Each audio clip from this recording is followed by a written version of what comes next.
Hello, part 2. Okay.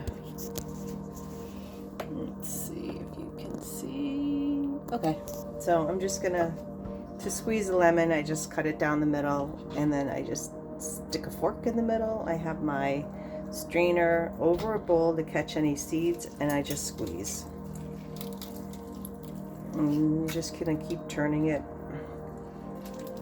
I don't use a reamer just because, I don't know, that's what we call a unitasker. There's one thing and only one thing, and my kitchen isn't big enough for every tool, so I use a fork. I think it does a better job anyway. I've always done it this way. I even worked at Williams-Sonoma and had opportunity to get many fancy things, but I've always had a small kitchen.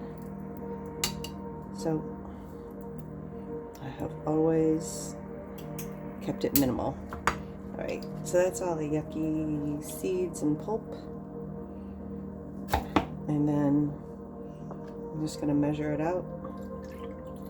It's not quite a quarter of a cup, so it looks like 2 lemons are in order.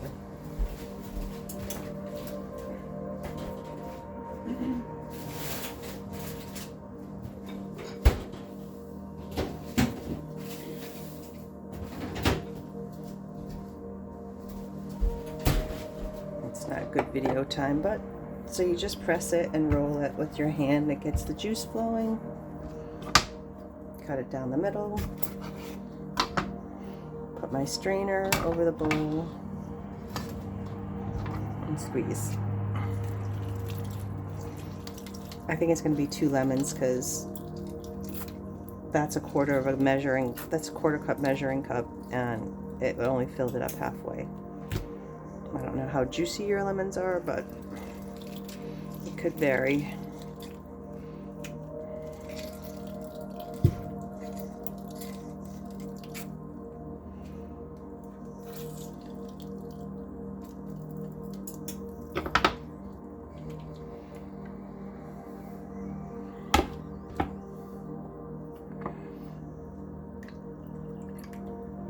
All right, 2 lemons it takes to make a quarter cup of lemon juice. So I'm going to dump my 2 lemons in and give it a toss.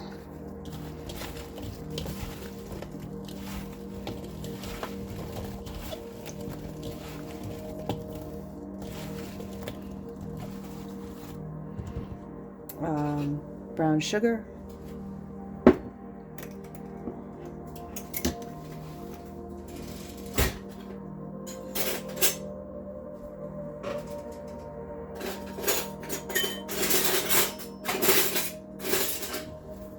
Where my measuring spoons went to.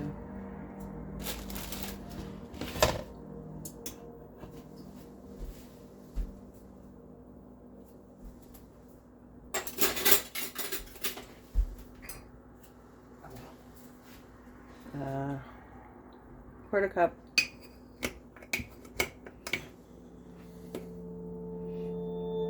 And this is, I'm doing a little less than a quarter cup. If I pack this down, it's probably about 3 tablespoons, because 4 tablespoons make a quarter of a cup. So I'm going to do a little light on the sugar.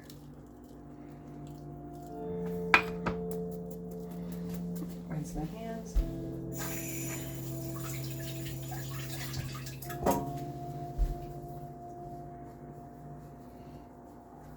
And as always, I believe just a pinch of salt helps it taste delicious.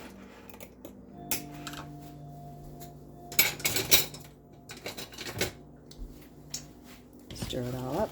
Get all the apples coated with the sugar and lemon juice. Take off any peels happen to come across. You might not be so fussy, but I don't like getting a peel. So you just got to keep tossing until every single apple looks like it's coated. So you want to evenly distribute. You don't want pockets of sugar or something undissolved or just a big pool of lemon juice in the bottom.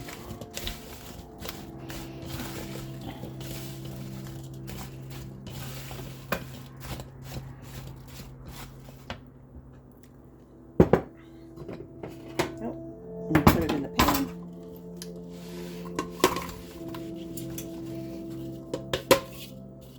I scrape out all the juices with the spatula because it gave off some juice. So you want to get all of that in there. Just spread it out.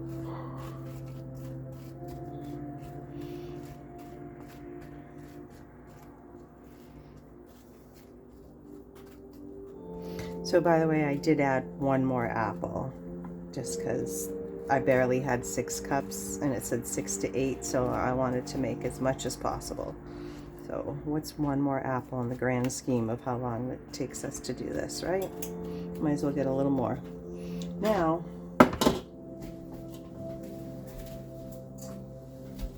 I mixed up all the dry ingredients for the toppings.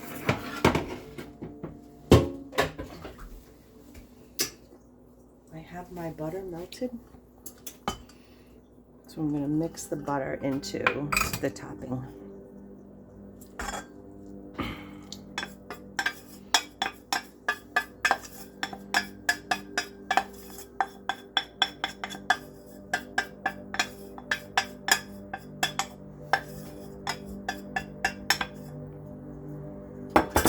Just mix it all in. You want the moisture, you want all the topping to get kind of wet. So you should not have any dry powder. So just keep mixing it and stirring it and rotating the bowls and scraping the bottom to make sure everything gets coated.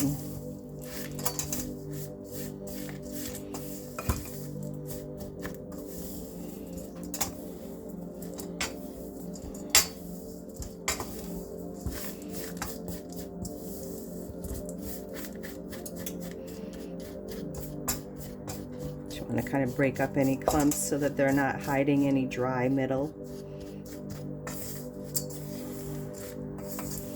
And that looks pretty well evenly coated. Everything, it looks well coated. I'm not seeing any dry flour sitting on the bottom, and I don't have any pockets of wet, so everything looks pretty consistent. Now, spread that on top, nice and evenly.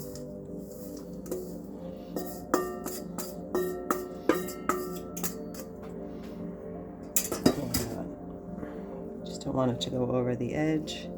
Just kind of press it. You want all of that to stay in your pan and get everything covered.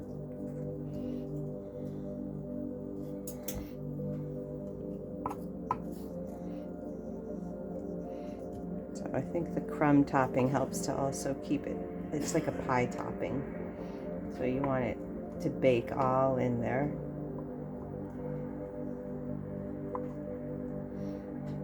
And then the butter makes it nice and it'll be nice and golden brown.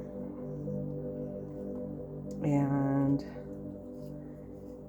that is it. Just try to make sure, you know, all the apples are covered.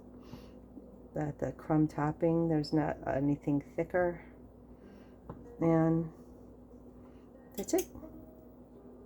Goes in the oven. Voila.